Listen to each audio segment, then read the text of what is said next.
Hey there, Taurus. It's Maggie from Moon Directed. Trying something new. This would be for Taurus Sun, Taurus Moon, and Taurus Rising.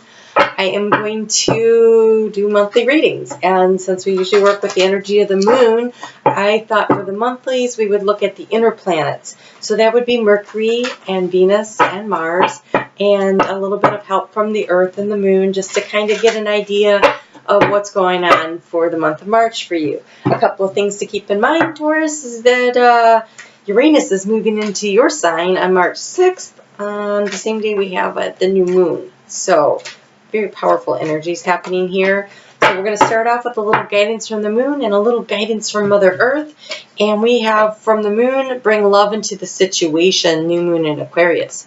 So you have a situation where you're going to need to get in touch with your emotions, express your emotions. So it says bring love in. So that could be love for yourself. That could be love for another person. What do you really want? That's been the question for a long time for you, Taurus. What do you really want? And so here's your opportunity to pour a little bit of love into the situation and really, I think it's self-love. Feels like self-love is really important here. And I also think, though, that the people in your life that you really care about, it's a really good time to let them know. And, ooh, it is about other people. You have magnetism. That's from Mother Earth. You have magnetism, which is excellent. You can draw and attract to you what you want. So the kind of love that you give out is the kind of love you can attract back in. And so if you want that forever love, if you want that person that shows how much they care about you, who demonstrates love to you, you need to act like that so you attract that in, right? So that's kind of how that works. All right, so Mercury. Let's talk about Mercury. Everybody's going to be talking about Mercury. Mercury goes retrograde, I think on March 5th, but I wrote down March 6th. It doesn't matter. It's happening like right now. We're already in the shadow period when we start March. And so going retrograde, what does that mean to Taurus? Well, it's in a water sign. Water signs are a nice, comfortable energy for you. I don't know that you're going to notice it as much as you notice it in the crazy people around you, because you tend to pick that up. But because earth and water people tend to be friends, you're going to notice that your friends are a little nuts, a little nuttier than usual, because it's really going to affect the water signs with it being in Pisces. And that's all year. Ooh, so for you, Mercury being in retrograde doesn't look like a bad situation at all based on this card. So, a couple of things about Mercury. Mercury, when it rules Gemini and Virgo. When it's in Gemini, it's all about communication, okay? So in Gemini, it's the communication that you have with the people in your close circle. It's the communication that you have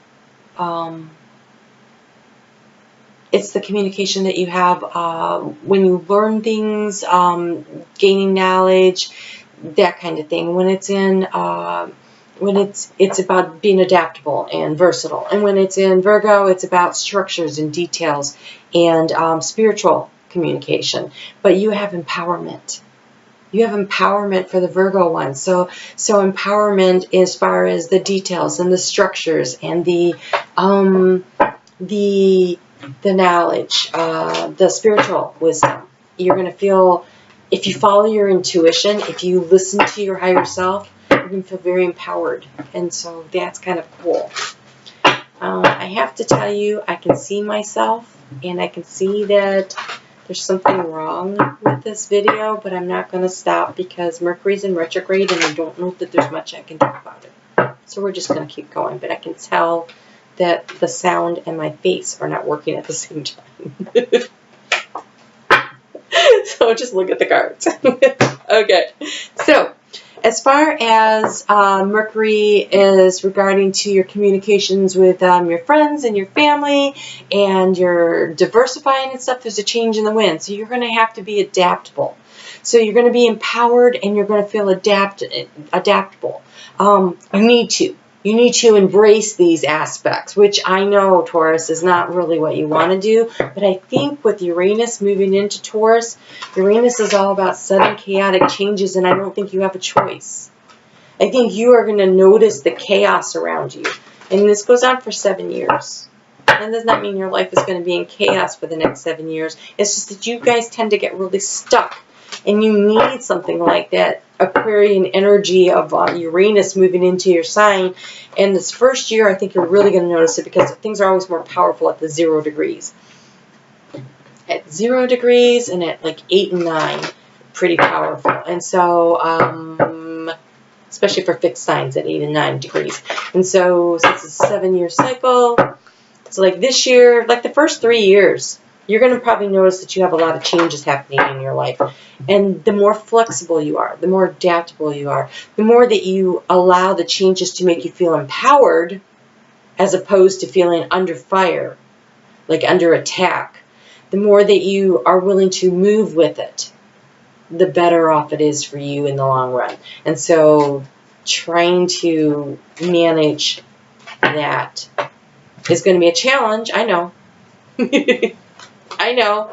You like it to be simpler, but time to change. So you have, okay, this one, Legacy of Light. This is all about listening to your higher self. This is that empowerment. This is that when you listen to yourself, you're going to really understand. When you listen to your intuition, it'll be a lot easier to decide what you need to move and change, where you need to adapt. And the other one is Beyond the Mind, the Heartbeats. And so again, this is also following your intuition. You have 2 cards here that say that plus that. That's 3 times. You have very amazing intuition, Taurus. You really do. Your feet are on the ground. You're steady and you're calm. But you have the ability to pick up the energy around you. It's almost like, like the Native Americans, when they would put their ear to the ground, they could hear things. It's kind of like that. Like you can hear and feel the shifts. You know they're coming. And so follow the wisdom of that. Follow your guides. Ooh. Ooh. Okay. So this, I'm pulling a card because Taurus actually, Venus actually has 2 aspects. When it's in Taurus, which rules your sign, it's about beauty and sensuality and finances and security. And when it's in Libra, it's about, again, beauty, but relationship balance. And so one is more financial security and the other one is more relationship security for you. And your card for when it's in Libra is you have unlimited ideas. Your mind is one with God's infinite mind. Again, you are being encouraged to use your intuition, to really listen to what you're feeling, what you're hearing. That's how Spirit communicates with you. Maybe you are already there and you're one of these people that really pick up on the signs and the symbols around you. You see something and it means something to you. Pay attention to that. You know, whatever it is that is your way of communicating with your higher self and with your higher power, with God, the divine spirit. This is really going to be important in the month of March. And then we have, I'm just smiling because you're going to love the cards for Mars. Because Mars is in Taurus. Mars is in Taurus. And Mars in Taurus is about taking your inspirations and bringing them into action and actually creating a plan and doing something with it. It's like initiating the start and going with it, right? And Mars is in Taurus all month until the 31st when it moves into Gemini. And then when it's in Gemini, you're going to be really encouraged to diversify, to become more adaptable. And I think you're already going to be getting that kind of opportunities from Uranus. Ooh, you have lots of cards here. Okay, so you have skill and renewal. So if there's an area of your life that you have a skill in, that maybe, okay, so we have Mercury in retrograde, and so it's a good chance to review, revise, renew, re-examine. So is there something that you need to study up on to refresh yourself, like a little refresher course for you? So you have skill and renewal, and you also have cultivating prosperity. Oh my God, that's such a Taurus card. cultivating prosperity, and being in the flow. I'm in the flow of the universe. Oh, Taurus, this is so important for you. You are going to need to be adaptable. You are going to need to get in the flow. You're going to have to go with the flow for a while now. Because coming up with all that power and that energy going on, especially these first 3 years, and then that last one, so like 2026. And there's a lot of things happen celestially in 2020 all over. We got big changes coming. But Uranus and Taurus will be like maybe cryptocurrency, how we grow our food. There's so many ways that it can affect the world, and you're going to be right in the thick of it. So we have fertile new role. So this is that adaptability that's being willing to change to get in the flow. And spirit contact. Getting in touch with your higher self. Getting in touch with spirit. This is going to be key this month. So where are we? Oh, so you're starting out the month in the 11th house and you're moving into the 12th house. And the 12th house is that Neptunian. Okay, so Pisces already is Neptunian energy.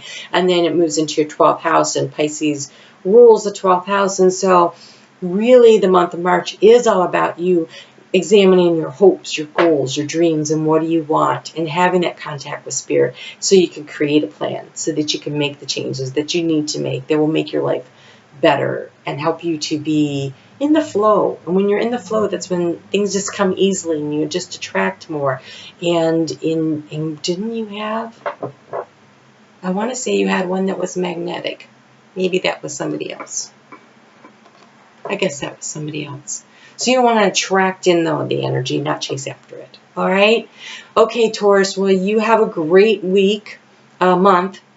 I'm so used to doing weeklies. Come back and see me for the weeklies, and I'm going to put over here the one I did for the year. We're already into the third month. So if you haven't seen the year one, you should take a look at it. That's where I get into the outer planets and the big changes of the whole year. And so it's kind of an interesting one, and you might want to check it out. You have a great month, and I'll see you back here for the weeklies and for the new moon and the full moon. You take care.